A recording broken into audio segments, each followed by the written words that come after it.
Hello, everyone, and welcome to our February Happiness Hour. Happiness Hours are our members-only events for those at the premium tier, where we get to talk with, once a month, we get to talk with one of the amazing thought leaders that are part of the conspiracy of goodness world. They are our co-conspirators, we like to say. And this month, I am so excited to have Annemarie Shrouder join us. She is an absolute powerhouse of a person, I think. She is a diversity and inclusion expert with a master's in bias awareness. And she also assists in the creation of healthy workplace communities through her signature methodology, and inclusive leadership programs. Organizations turn to Annemarie when they're looking to build environments where people can learn and are supported, where they're seen, heard, and valued, which is, I think, these days, one of the most important things we can do for the people that we work with and the teams that we belong to. She's also the author of Being Brown in a Black and White World, Conversations for Leaders on Race, Racism, and Belonging. Annemarie, it is such a joy to have you here. I am so excited for our conversation on the Platinum Rule, which I love. And we'll get into that in a second, but I want to open up the conversation today with you telling us a little bit about your background and how you came to do the work that you do today. Okay, well, thank you for having me. It's so exciting to be here with you. How did I get to be where I am today? I started my career, capital C, as a teacher. I was an elementary school teacher. And that's where I learned about all the isms from a professional standpoint, right? As you can see, I'm a person of color, so I am familiar with racism. I'm female identified, I'm familiar with sexism, etc. But as a teacher, we learned about how important it was to think about all those isms and create a classroom where children, I was teaching grade 5, would see themselves reflected in the material that we use and the books and the characters in those books and the posters on the wall and everything, our examples. And it was like, oh, this makes so much sense. Why am I only hearing about this now? So I took that pretty seriously in my teaching and used it to create a classroom where I felt that I was doing those things, helping kids to feel seen and heard and valued. And when I left teaching a short while later, I thought, this can't just be important for kids. What are we doing after they graduate from high school? What's happening in companies? And so I started my business in 2004, doing just that, talking to organizations about how to create environments where their employees feel valued and acknowledged. And that's what I've been doing ever since. Incredible. One of the things that we talked about when we were having our sort of pre-call conversation was this importance of, we've heard, it will kind of get started into the Platinum Rule because I love it so much, and I'm sure we can have like 1,000 conversations out of it, where this idea of when we're talking about including people, that it's not just the old adage of like treat others like you want to be treated, that there's something deeper that we can do to make people feel seen and heard and represented in our communities and our spaces. And I want to open up the conversation there with having you explain to us a little bit of this concept, the Platinum Rule. Yes, the Platinum Rule. I love the Platinum Rule. The Platinum Rule was created by Milton Bennett in 1979. He's an American sociologist. And it literally is treat others like they want to be treated, versus the Golden Rule that many of us have heard in many different iterations and faiths around the world, treat others like you want to be treated. And so what I love about the Platinum Rule is that we have to then acknowledge what someone else needs, right? And even before that, acknowledge that we may not know what they need, and then find out. Yeah, be open to the inquiry and be open to hearing that, and then doing that for the other person. I think it's beautiful. What are some of the ways that we can ask? I think a lot of, in my opinion, and please expand my understanding of this, is a lot of the way that we do that is to get curious about the other person and to not in like a voyeuristic way, but rather in understanding that someone might see the world different than me or perceive the world differently. What are some of the ways in which we can start to actually use the Platinum Rule? Does that start with questions? Does that start with relationship building? How do you start to do that in a not like, tell me how you want to be treated sort of way? Yeah. Maybe that's not an awkward question, but I might find it awkward to ask. Yeah. That's a good question. And I think there's there's different answers depending on the relationship that you might have with somebody. Yeah. So if you already have a relationship, an existing relationship, then it might be easier to launch into, how do I do this? Or how would you like me to approach that? But when we don't have those existing relationships, be it because we've just met somebody or it's at work and we don't connect very often with this particular individual, then I think there's a couple of things that we need to keep in mind. One is paying attention, because we get a lot of clues from folks about how they want to be treated from when we listen, right? And watch.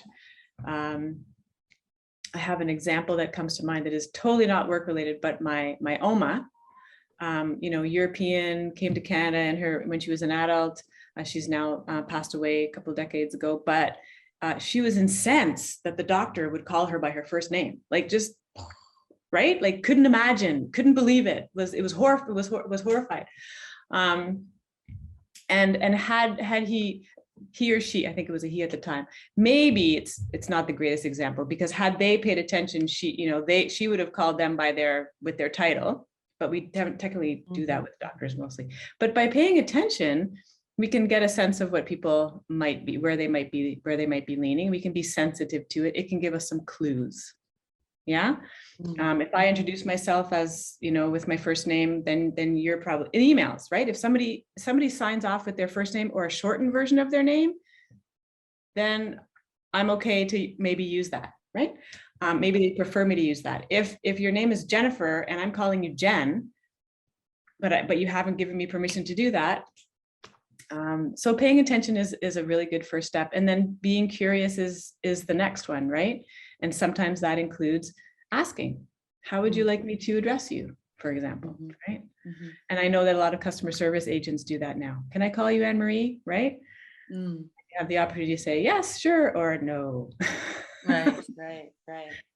Yeah. One of the things that I find frustrating sometimes is that I'll be with people who I love or people who are very important to me and I know are smart and like well-read and most of the time very socially aware. And then issues will come up around maybe using the wrong name or, we talk about pronouns as a really big issue or, not recognizing someone's background as being vital. And I have a really hard time explaining to people why it's important that we acknowledge these things about them. They're always like, oh, I don't want to put a label on this, or it seems silly to put a label on that. Don't label yourself. But I'm wondering if you might give us some insights into how we might have a constructive conversation with people to be able to understand, to explain why having those kinds of, I guess, labels or having those kinds of understandings about individuals is really a helpful thing. I always struggle with being like, yeah, but here's why it's important. I really struggle with explaining that very often in my conversations with people. Yeah, so the first thing I would say is that I don't love labels either. And we need them in some cases. We need them in order to highlight a specific community and their need for more equity, more inclusion, more human rights, more robust human rights, recognition, right? The list could be long. So I think my hope is that one day in the future, maybe distant, maybe not so distant, we won't need labels. But while we have groups that are, equity seeking, that are still on the margins, those labels help us to identify the issues that they're facing. Yeah.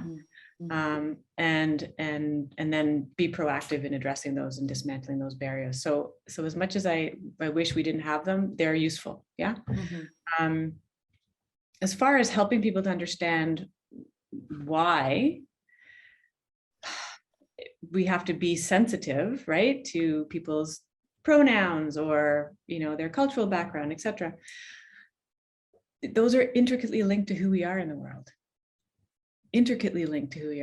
So just like we want to be able to pronounce someone's name correctly, because it's such an intimate part of who they are, we want to use the correct pronoun. If we have some insight about somebody's faith background and what's going on for them, then that's important. So when we make the time to recognize, acknowledge, understand people, then it allows them to be, I'm going to use the word seen. It's ableist language. I'm trying not to use it, but in this case, it's nothing else is coming to me that quite fits what I want to say, except that we get to acknowledge somebody for who they are. Yeah. And I think if we're part of the dominant culture, if we are any identity that has social power, right? Be it skin color, be it gender, be it sexual orientation, what have you. We have less experience in many cases of not feeling acknowledged because the systems and structures of society have us in mind. And so it may be harder for some of us to understand how important that is and what's the big deal about, not using the right pronoun or not saying your name right or, mistaking where you're from. So, that allows us to enter into a conversation. And I like to ask people, imagine something that's really, really important to you that you hold dear. That's a integral part of who you are. Imagine not being able to share that or having people not acknowledge that about you. And those that question usually creates a bit of a pause. Yeah, okay, right? And then we can go from there. I absolutely love that question. I think it gets to the heart of, I'm excited to be able to use that in my life now, because I think it is such a great, and what you said about like people who maybe who don't have an experience of not being acknowledged, not being able to understand that. I think this is a great way of coming back and saying, what if you couldn't share the things that are most important to you with others? I love that. Are there other ways that we can sort of facilitate this, we'll call it like the platinum rule principle, maybe? Are there ways that we can facilitate this in our organizations, in our communities, whether, our broader communities?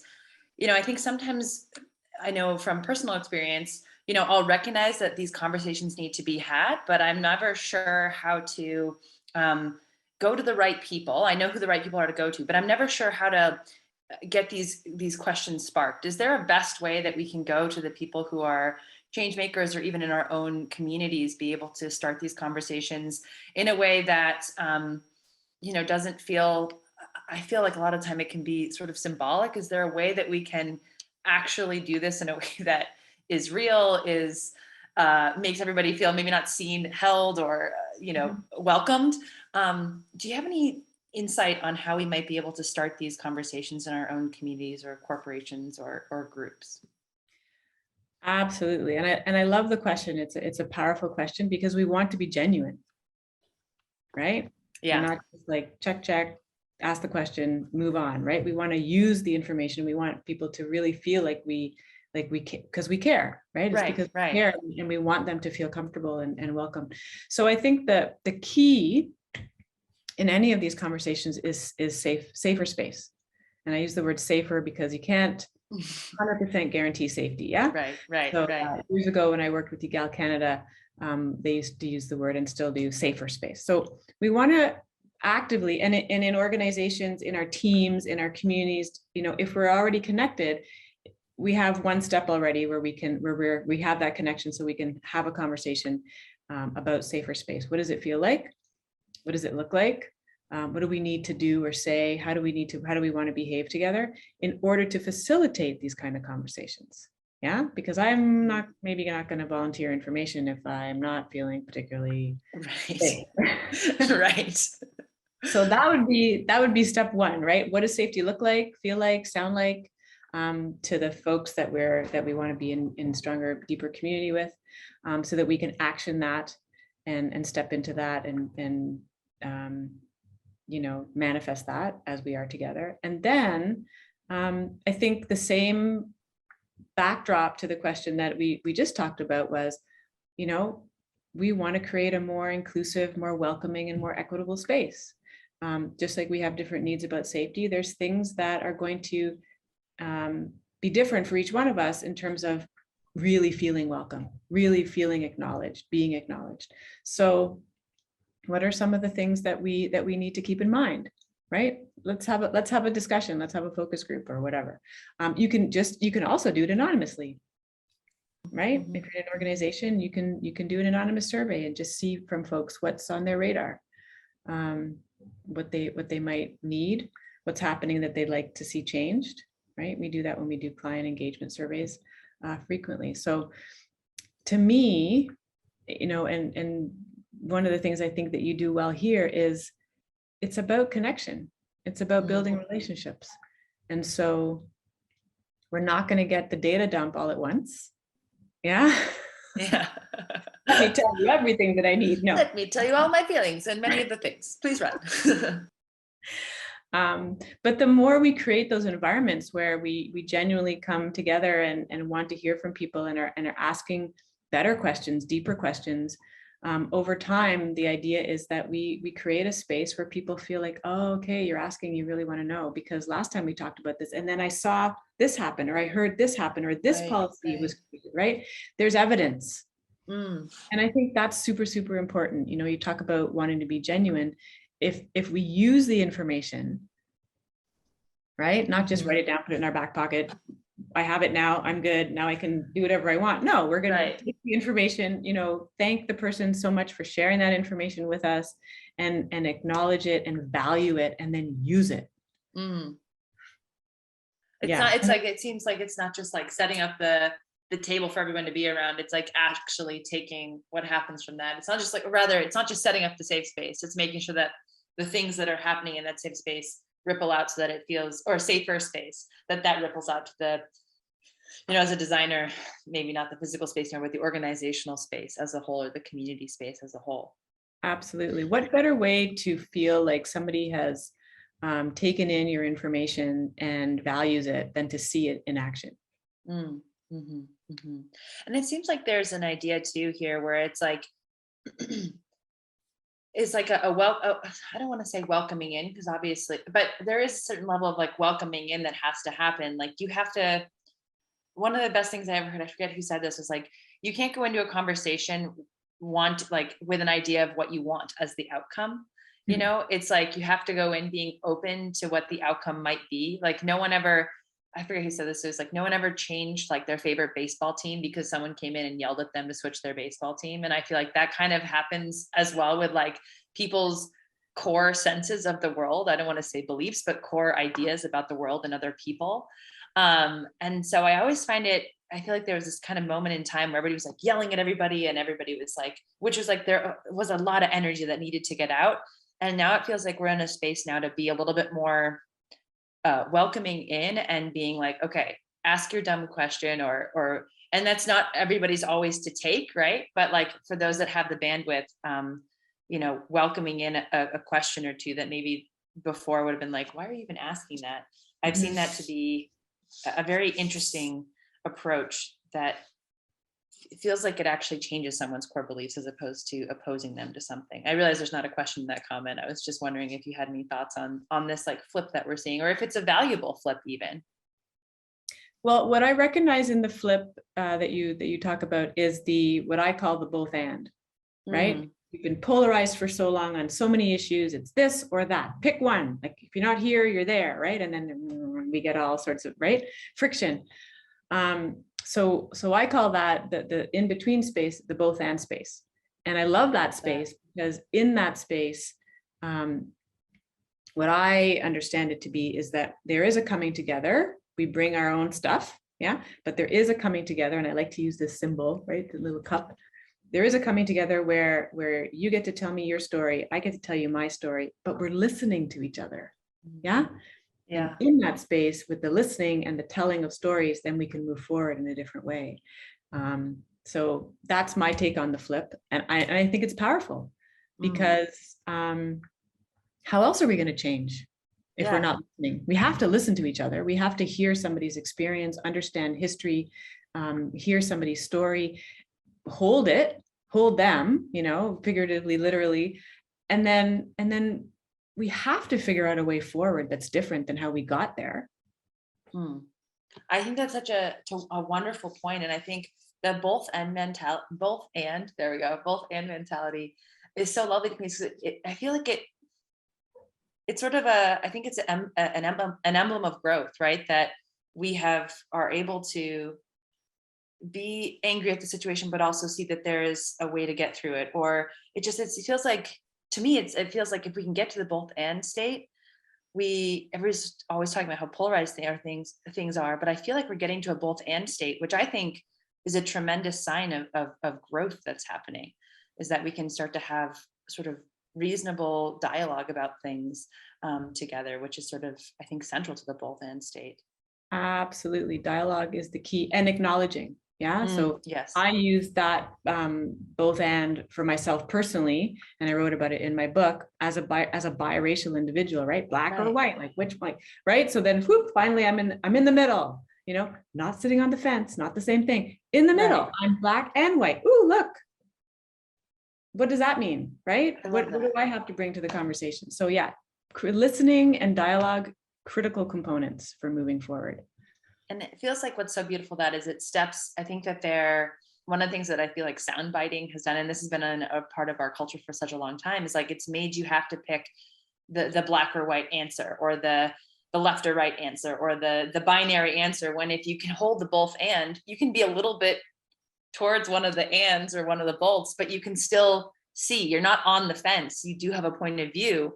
That I like that you brought up the on the fence, because it feels like, oh, you're on the fence. What a negative thing to say, where it's like, no, I can acknowledge that you have a different point of view. I have mine. And that maybe the truth is somewhere in the middle, or maybe the way to reconcile this is somewhere in the middle. It's such a lovely thing. I'm glad that you brought that up in my mind here.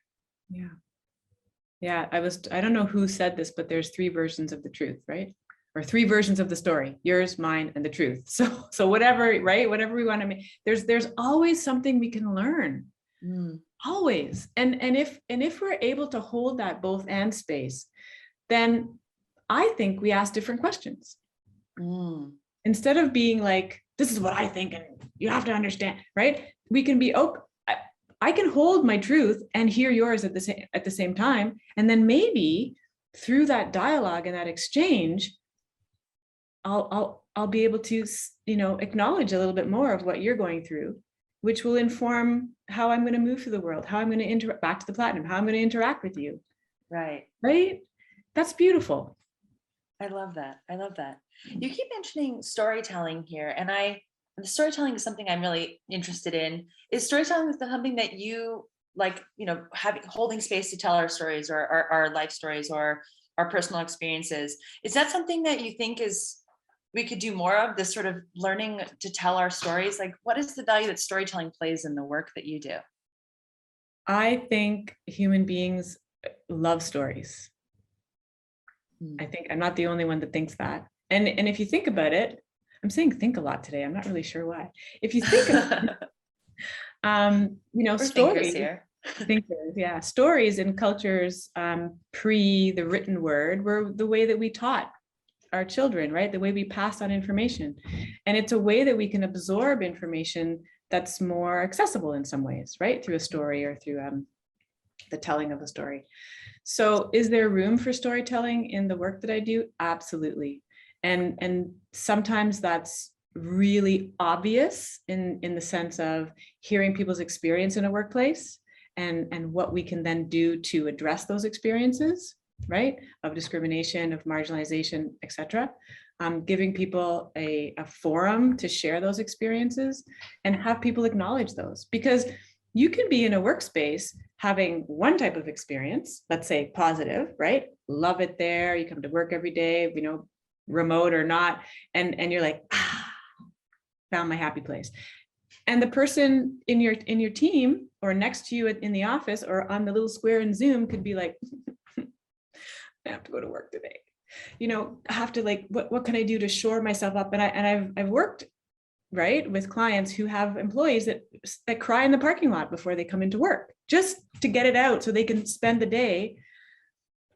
Same situation, different experience. So when we allow people to tell their stories, doing a survey is one thing and getting people's input, but when we hear stories from people, what happens? We connect in here. We're not only up here, we're connecting in our heart, right?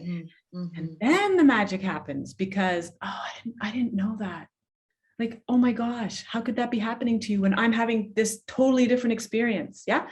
Connection, opportunity to connect. And I think that's so important. It's a big part. It's the C in my ABC methodology: lack of connection and building community. We need to focus on helping people to connect more and helping people to, share the stories that they want to share the stories that are going to be helpful in terms of making the workplace a safer and more inclusive and more welcoming place. Mm. I'm wondering, I know you just mentioned it, can you just quickly go over just a quick primer on that ABC methodology? Because I think it's a really beautiful thing. Sure, I'd love to. So it's the whole alphabet, but we call it the ABCs just because that's what we call the ABCs anyways, so it's fun. What it is we focus on the things that support inclusion, and so that we can, do those more. The A is awareness, the B is belonging, and the C is community. There's other letters that we use, but those are the other words that we use, but those are the big ones. So we want to raise our awareness about who's here and who's missing. That's about representation. We also want to raise our awareness about the experiences that people are having. Yeah. What does it feel like to be fill in the blank, female or person of color or somebody with a disability in this workplace or in our community? Belonging is creating a sense of belonging. In order to do that, we need to be aware. We need to have information, right? How are people feeling, and how can we help increase their sense of belonging? And then the C is community. How do we build community? Well, we build community by awareness, right? Understanding who people are, what they need. And then remember this, actioning that awareness, right? Using it to create a sense of belonging. And then whoop, we start building community, and they all work together, those ABCs. And then we also want the flip side. We want to focus on things that undermine inclusion, because if we have them on our radar, we can mitigate them, we can catch them, we can be aware of them. So the A stands for assumptions, right? And we all know many of you will know the little phrase about assumptions and why we shouldn't do it. But we do all the time. Human beings make assumptions all the time, right? And we often think they're true because we don't check. So A is assumptions, B is bias, right? How we are, the lens through which we see something. Some of it's conscious, some of it's unconscious. And then the C is lack of connection, because when we don't feel connected, it erodes our sense of belonging or prevents us from feeling a sense of belonging.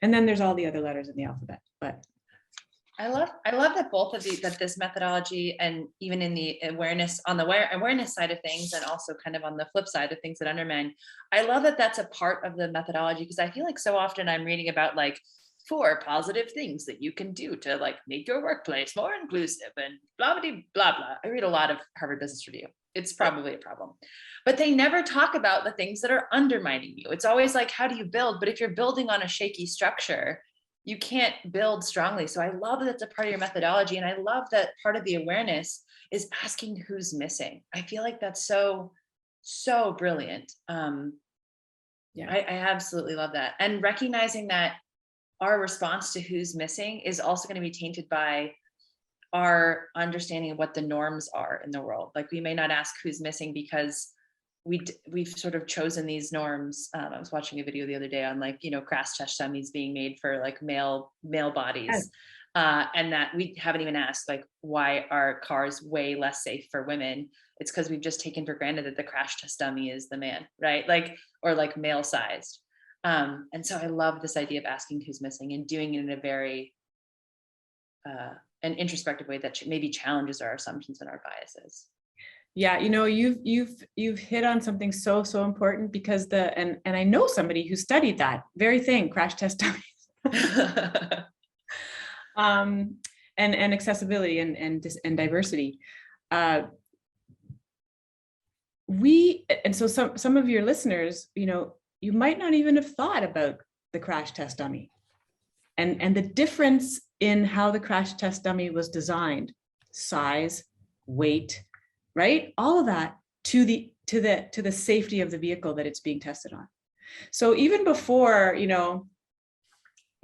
we can ask who's missing, we have to be aware that somebody could be missing, right? And sometimes we have no clue that somebody could be missing. Looks good, looking around. Yep. Mm-hmm. Yeah. We're good. Right. Well, somebody's like, doom, doom, doom, hello. Look, we're missing like all these people, right? So that's another level of that's the precursor to that, is like, is everybody here? Like, are we are we, you know?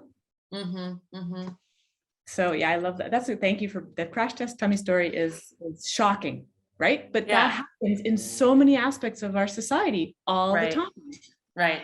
For those who don't know, I realize that we're referencing the crash test dummy thing. Basically, the premise of this idea is that cars are way less safe for women who are for the average woman, because cars are tested and rated for safety on dummies that are sort of traditionally male size. So in height, weight, stature, the whole 9 yards. So this makes like cars much less safe for women.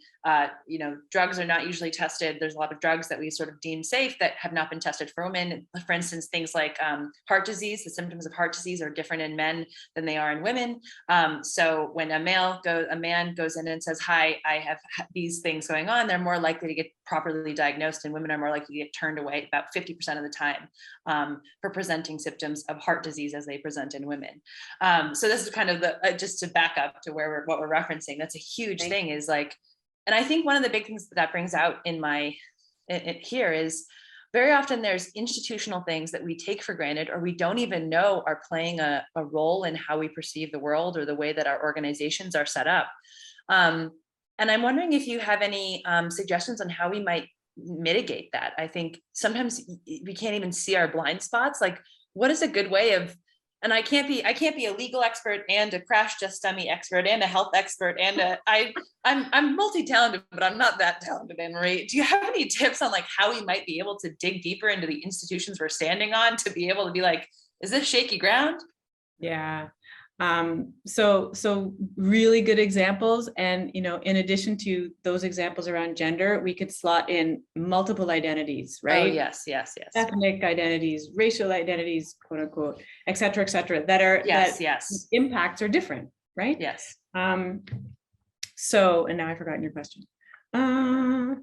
It was, how might we be able to, like, a lot of these are built kind of institutionally that we don't even know, we're not aware of them, whether they're built into law or just the way our institution was built. That was sort of the question, is how might we search those out without having to be a lawyer, a doctor, and I don't know, a historian. Yeah, well, I think, the shift that we've been making over the last few decades around diversity and inclusion, generally, ultimately will help with that, right? Because what we're trying to do is increase representation across the board so that you have a diversity of representation around tables to then flag that stuff. Excuse me, by the way, crash test dummy needs a different shape because, right? So that's the ideal situation where we would just have more representation around the table for things that aren't on our radar now to end up on our radar. And so we do research differently, we do research more broadly, et cetera, et cetera. In the meantime, I think outside of our own organization, in our organizations, we need to ask more questions, right? We need to look at our policies and our practices with an EDI lens, equity, diversity, and inclusion lens, for language, for the things, concepts, ideas that are missing, or the things, concepts, and ideas that are present. So missing that excludes people because they're not there, or present that excludes people because they are there, right? So that's something that organizations would do when they have a commitment to EDI, right? What do our policies say? What do we have in writing? What do we not have in writing at all that we need to put in writing? And what language are we using in those policies? Right? That's huge. And then I think as consumers, it behooves us, and if my mother listens to this, she'll chuckle because she does this really well. She asks a ton of questions, who's doing the research and I'm like, who's got time for that? But that's what we should be doing. We should be asking more questions, and holding those institutions to account as our awareness grows globally about the impact of not having diverse representation, of not doing research with diversity in mind. We need to ask more questions, and companies need to be accountable to us for that.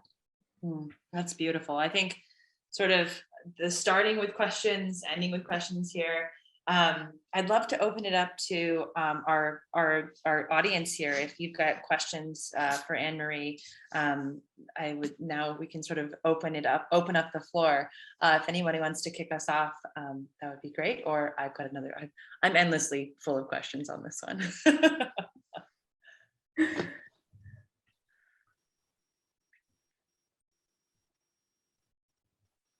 Oh, I see a hand. Bryce. Oh, Martine. Yeah. Oh, did Bryce have his hand up too? Oh, yeah. But Martine, you go ahead. So it's interesting for me in the aspect, I think I need to read your book. I love this ABC methodology, and a lot of my brain was thinking about those things that are undermining in our society. And I know I'm not perfect, and I know I'm not there yet, and I'm trying every day, and I try to ask those questions. But my frustration is when I see it on the other side, those people who are definitely there, who don't realize that they're undermining. The example of seeing somebody in our community at our church who is darker in skin and has an accent, and the assumption is she's not from here. Where is she? Like, the first question is, where are you from? Which I just found so invasive. Mm-hmm. Yeah. And I don't know how to address that. I tried to address it with a person, and they were like, oh no, they don't mind. And I'm like, well, you're a 6'5" white male. They're not going to tell you they mind. Like, Yeah. So, and what type of education do you provide in those situations where you might be able to reach those people who do want, it's not the people who can't even think, but the ones who do want to be more inclusive and don't even realize that they're part of the problem of this undermining? Yeah, it's a good question. So education is such an important part of this work, right? And again, we're educating, we're learning up here, but we're also like working, it's heart work. Yeah, we're opening our hearts and being able to connect with people in that way as well. So when we talk about the assumptions that we make about others, and we talk about bias, the bias that we have and the different ways that we pick up bias and why we may or may not realize that we have bias. When we do it anyways, it allows people to come to those conversations with an awareness that we don't have all the information, right? And we often, depending on who we are, think we do have all the information, like who wrote the history book, perspective. And I love the listening to, like, yeah, it is important to ask questions, but if you don't really know the person, you could be part of that undermining if you're asking an invasive question. Absolutely. And what I often hear from people is, well, but I just want to know, like, I'm curious, like I genuinely want to know about this person. Like, I'm not supposed to ask, like, now I can't ask any questions. Like, we go out all the way to the other end. Now I can't ask any questions. And that's not what we're saying. We're not saying don't ask questions, because questions are important. That's how we get to know each other. But how do we ask those questions, right? Like, if I say, where are you from? It's a lot different than, I think I'm hearing an accent, and I think it reminds me of, my mom. She has an accent like that. Are you, now I'm asking, right? Now I'm not assuming that you're not from here because you don't sound like me. It's subtle but huge at the same time. So I think what we talk about in our sessions are, if you think about somebody taking an interest in you, right? Just from a personal perspective, if we think about somebody taking an interest in who we are, usually feels pretty good, right? And so if you come to that conversation with a genuineness and an openness and a wanting to get to know this person, it feels different than, where are you from? Like, so there's subtlety in that, and that makes this work challenging, right? But that's part of the connection piece. Asking those questions, being able to acknowledge who somebody is an integral part of building community and creating a sense of inclusion and belonging. I like that, the subtlety and asking the question. I think that's key. All right, thank you. Thank you. Donna, you've got your, I'll ask to unmute as the Zoom suggests. Yeah, well, first of all, thank you. This is such an important discussion, and I've really, really appreciated it and taken a lot of notes. I just wanted to share some thoughts that came to me. This is a conversation I've had with a couple of friends in recent weeks, in a slightly different context. They both are mothers of neurodivergent children. Actually, in both cases, the children are now adults.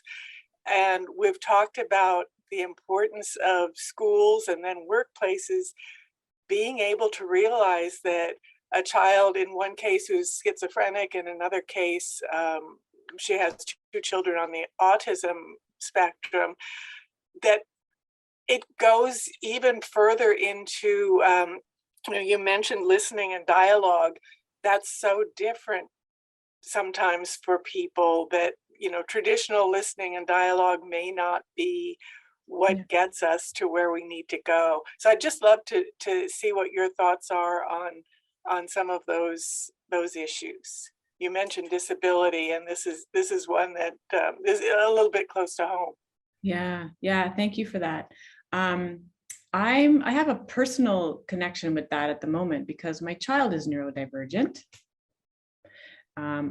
She's been diagnosed with ADHD. So, there's all different types of neurodiversity.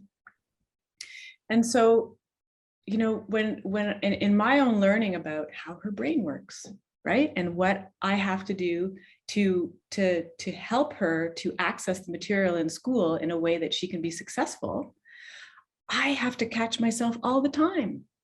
Do it this way. No. Who said that it had to be done this way, right? That's such a powerful lesson for me. I talk about this stuff all the time, and yet here I am struggling, bumping up against normal, right? Ooh, ooh and ooh, right?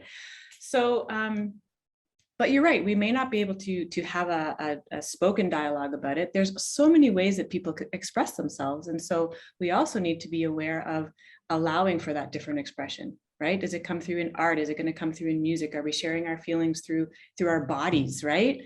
We're not very good at that in the education system or anywhere, because we have a theory that written communication and oral communication is the way to go.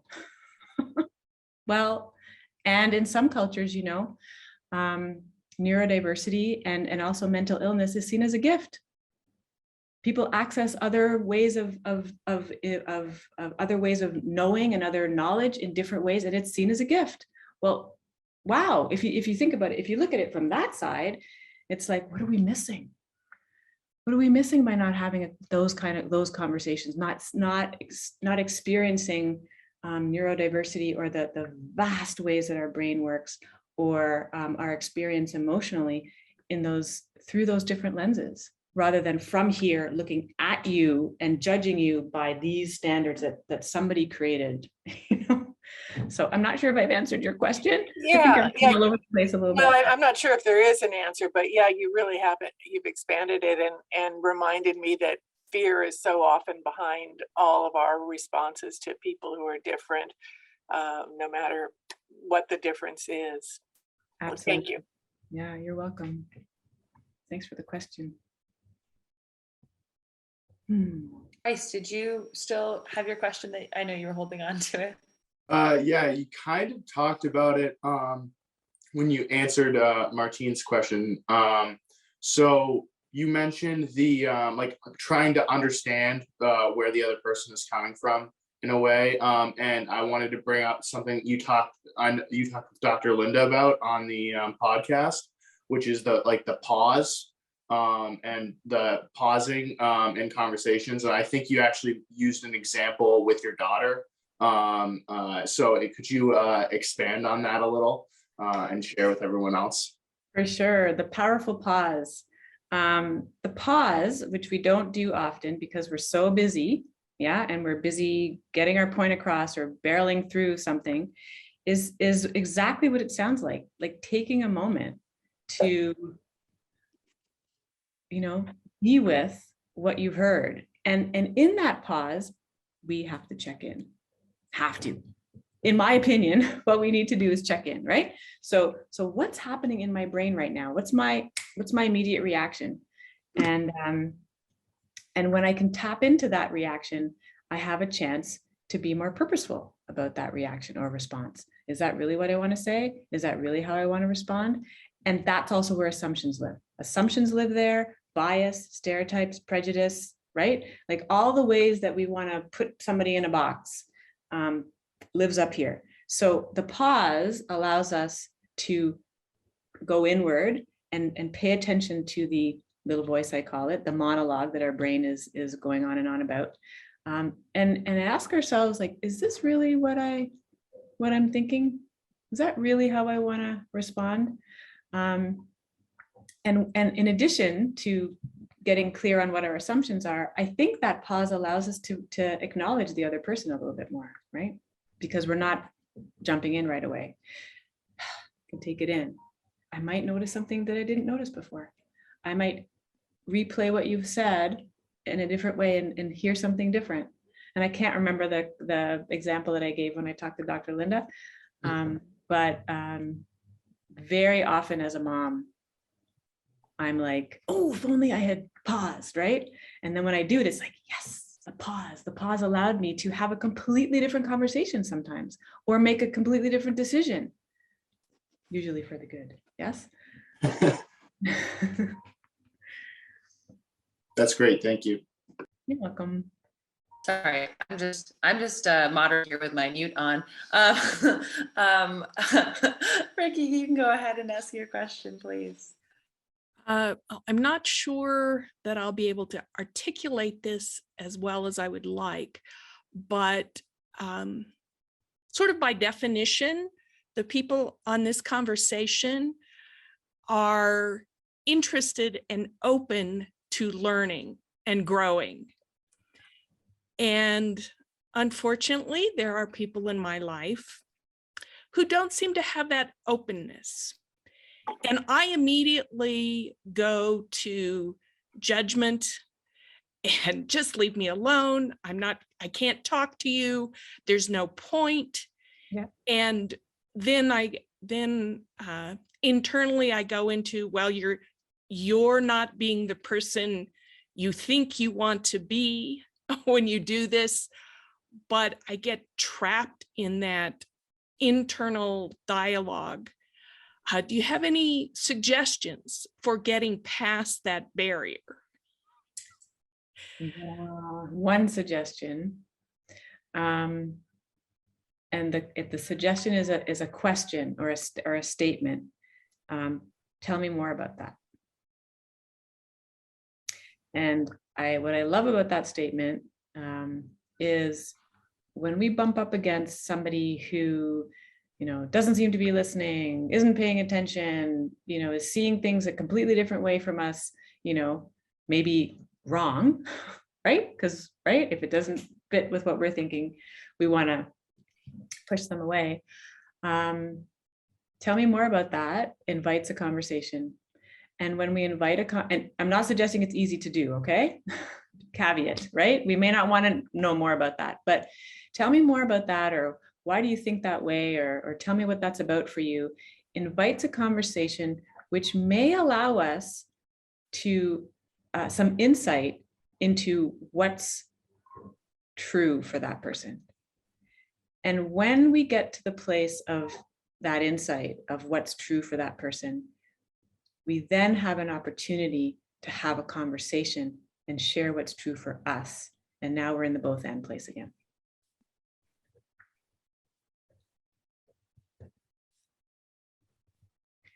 So, they may not change their perspective, and that's okay, but you've got a little bit more information about who they are in the world and maybe what's making them tick and what they need.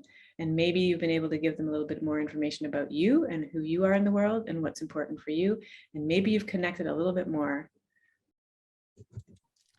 You're right, it's not easy. Because it often comes down to, well, my truth is the truth and your truth is not. Yeah, which is exactly what we're reacting to. You're not listening to me. How could you think that? Means I think I'm right, right? There's a subtext to that. So we're both doing the same thing and freaking out about it. It's like some of us are more judgmental about it than others. But you know, that's how we move through things, by acknowledging that, yeah, we have different experiences and we have different needs, and there's trauma in there for some issues and for some people, right? That's a whole other you know, topic, but we react based on traumatic experiences, intergenerational trauma that gets passed down. And so how beautiful if we can, even in those moments, take a minute to acknowledge that somebody else might be in pain and they're expressing that. And what we're seeing is that, but what's inside is like sorrow, sadness, you know, and or not knowing, right? Some of us, you know, we're bumping up against other ways of experiencing the world, seeing the world, based on lack of knowledge and information. Yeah, and maybe if we could have a conversation, we could share some other knowledge and information that might actually make a difference. We don't know. Yeah. So not easy, but super powerful when we can do it. Thank you, Ricky, for asking that question. You know, I think the truth statement is really quite beautiful, Annemarie. Well, I know that we're bumping up against the hour here, and I always like to ask our guests at the end how we can connect with you more, how we can support your work, and how we can keep being involved in your community, in your world the best, Annemarie. Well, thank you. I have a website that is creatively named Annemarie.Shrouder.com. So you can find me there. I see it's in the chat. Thanks, Ellen. And then I'm on LinkedIn if you're there and you want to connect with me there. On my website, you'll see that there's a newsletter called the Inclusion Insight that I write every Wednesday and put out into the world. A little bit of food for thought about diversity and inclusion, and a challenge. Every week there's a challenge to sort of help you build your inclusion muscles. So if you'd like to sign up for that, that's on the website as well. Lovely. Well, Annemarie, I want to thank you so much for joining us for this February Happiness Hour. I hope this isn't the last time that we can fold you into our conversations and bring you on board. And once again, thank you so much for joining us. And for those who are part of the community, our next event will be at the beginning of March. That's what comes after February. And I know all the dates, and that's going to be a really wonderful event as well. So please stay tuned and make sure to RSVP as well. It's on March 10th. Thank you, Ellen. And we are just so grateful to have you as a member of our community and as a co-conspirator in goodness with us. Thank you so much. It's been such a pleasure to be here with all of you today. Well, thank you, everyone. And I hope you have a wonderful rest of your day, evening, morning, wherever you are across the world.